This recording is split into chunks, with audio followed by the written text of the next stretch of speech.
Next question देखेंगे 6। एक आयताकार खेत का विकर्ण उसकी छोटी भुजा से 60 मीटर अधिक लंबा है। यदि बड़ी भुजा छोटी भुजा से 60 मीटर अधिक हो तो खेत की भुजाएं ज्ञात कीजिए।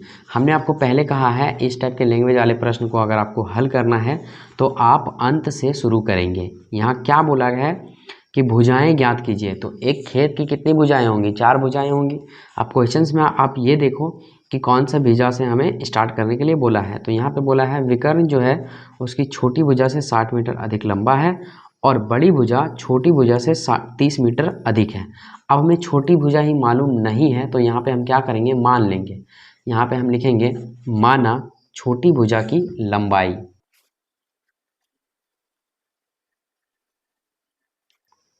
बराबर x मीटर।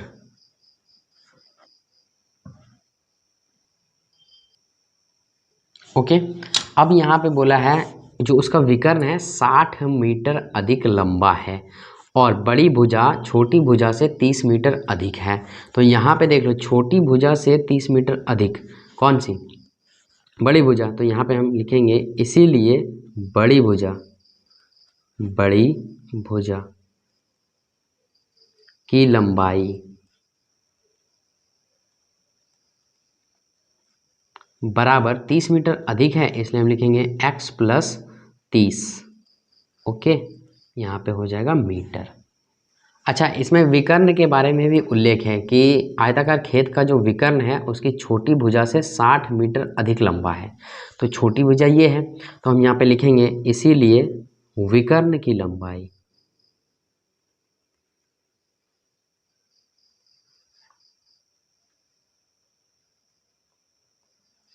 बराबर छोटी भुजा से 60 मीटर अधिक है। तो क्या हो जाएगा x प्लस 60 मीटर हो जाएगा। यहाँ तक किसी को कोई प्रॉब्लम नहीं होना चाहिए, है ना। यदि अगर किसी को अब भी प्रॉब्लम है तो आप हमें कमेंट बॉक्स में बता सकते हैं कि सर इस टाइप के लैंग्वेज वाले प्रश्न हमसे नहीं बनते हैं।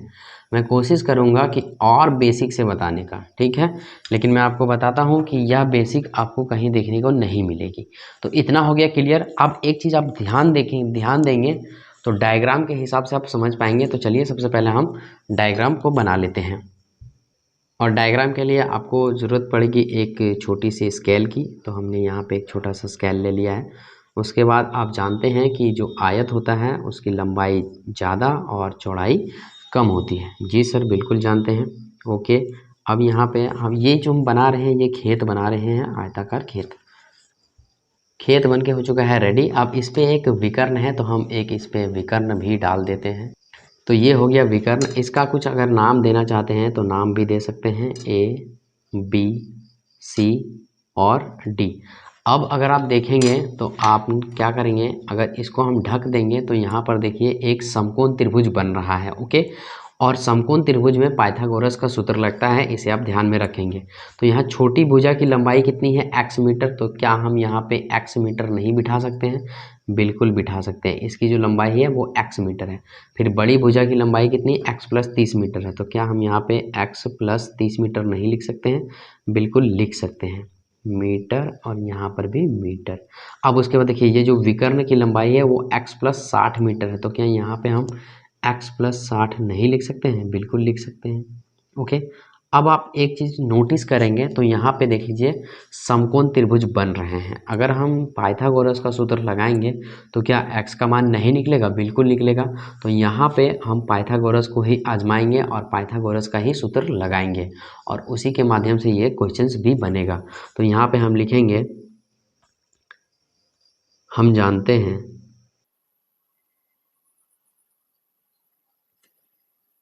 कि जब भी समकोण त्रिभुज की बात होती है तो वहाँ पे पाइथागोरस सूत्र लगता है। तो यहाँ पे हम सिंपल वे में क्या करेंगे, हम जानते हैं लिखने के बाद यहाँ पे लिखेंगे पाइथागोरस सूत्र से ये नहीं होगा।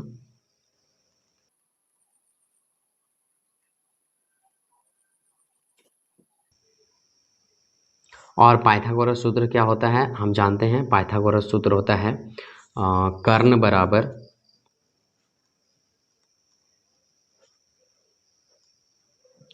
या फिर कर्ण स्क्वायर बराबर लंब स्क्वायर प्लस आधार स्क्वायर, यही होता है ना, आधार स्क्वायर।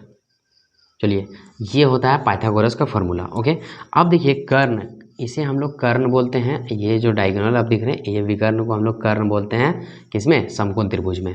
तो कर्ण जो है वो है कितना? x प्लस 60 हम लिख सकते हैं, और इसके ऊपर अगर स्क्वायर है तो हम स्क्वायर भी दे सकते हैं, बराबर लंब। लंब कितने हैं?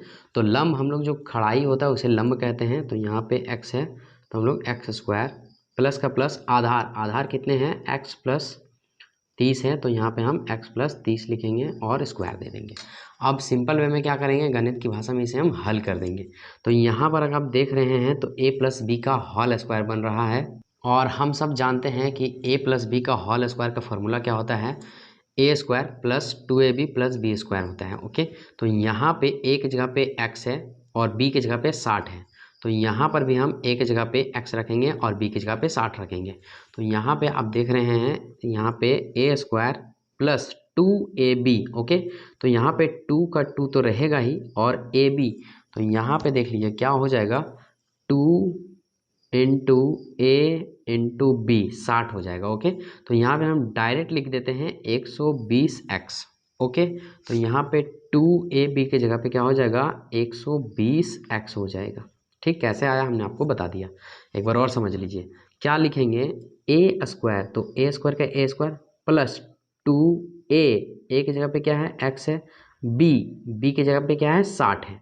तो हम क्या किए, इसको ना डायरेक्ट लिख दिए, एक्स स्क्वायर प्लस 2 को 6 से गुना करेंगे तो 12, और ये 0 का 0, एक्स हो गया कि नहीं? इतना समझ में आई बात।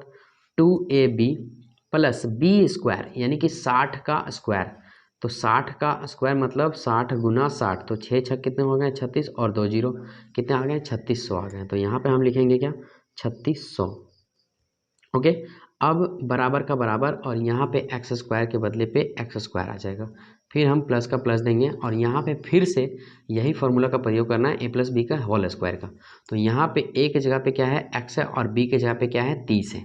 तो यहाँ पे हम लिखेंगे ए स्क्वायर यानी कि एक्स का स्क्वायर प्लस 2ab, तो 2 का 2 और ए का ए और ये b, तो 2 जो है सो b से गुना होकर कितना हो जाएंगे, 60, और ये x के x, सेम यहाँ वाला सिस्टम यहाँ पर भी लगाएंगे, प्लस बी स्क्वायर यानी कि 30 गुना 30 करेंगे तो कितने हो जाएंगे, 900 हो जाएंगे। तो ये हो गया हमारा पूरा ए प्लस बी के फॉर्म में तोड़ने के बाद। अब क्या करेंगे, इधर वाले जितने हैं सबको हम इधर ले आएंगे। ठीक है, तो यहाँ पे हम लिखेंगे x square plus 120x plus 3600, और ये जो हैं सब क्या हैं, बराबर के इधर आएंगे। तो जब भी मैथ्स में आप बराबर के इधर लाते हैं कोई भी डिजिट्स को, तो साइनें बदल जाती हैं। अगर साइन प्लस में हो तो माइनस हो जाएंगे, और माइनस में हो तो प्लस हो जाएंगे। एक्स स्क्वायर चूँकि प्लस में है इसलिए यहाँ माइनस हो गया, एक्स स्क्वायर यहाँ भी प्लस में है इसलिए क्या हो जाएगा, माइनस हो जाएगा एक्स स्क्वायर।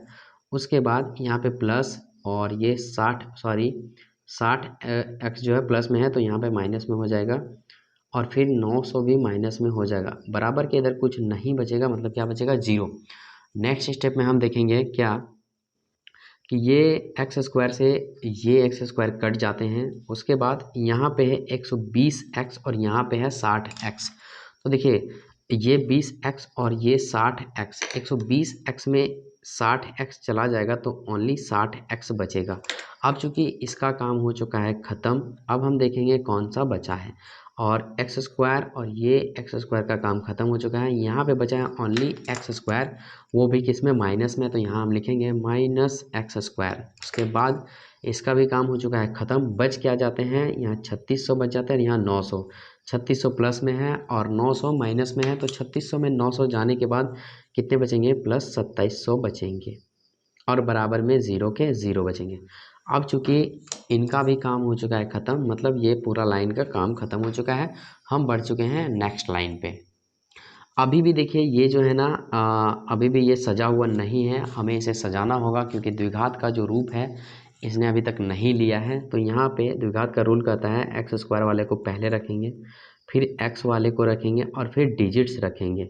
तो यहाँ पे 2700 बराबर एक्स, अभी भी यह शोभा नहीं दे रहा है, क्यों, क्योंकि इसके आगे माइनस है, तो ऐसे कंडीशंस में हम माइनस को कॉमन ले लेते हैं। जैसे ही माइनस को कॉमन लेंगे अंदर की साइनें बदल जाएंगी, अगर प्लस में है तो माइनस हो जाएंगी और माइनस है तो प्लस हो जाएंगी।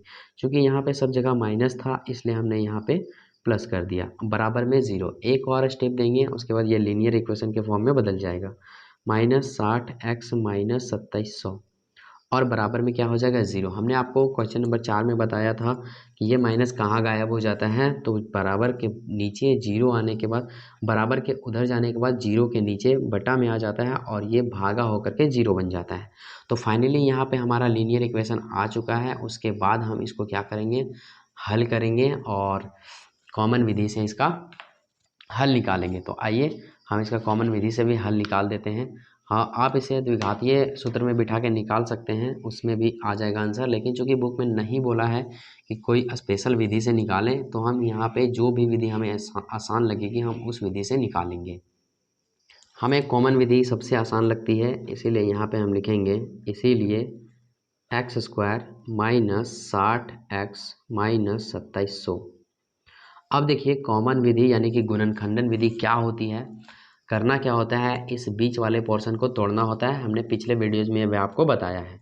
और फर्स्ट और लास्ट को हम लोग गुना करना पड़ता है। तो देखिए फर्स्ट को और लास्ट को गुना करेंगे तो -2700x² आ जाएगा। ओके, और ये जो 60x माइनस में दिख रहा है इसको हमें तोड़ना है। तोड़ने के कंडीशंस होते हैं, दो चीज़ वेरीफाई करने होते हैं। तोड़ने के बाद जब उसी को जोड़ें या घटाएंगे तो -60x आने चाहिए और उसी चीज़ को अगर गुना करेंगे तो 2700 आने चाहिए।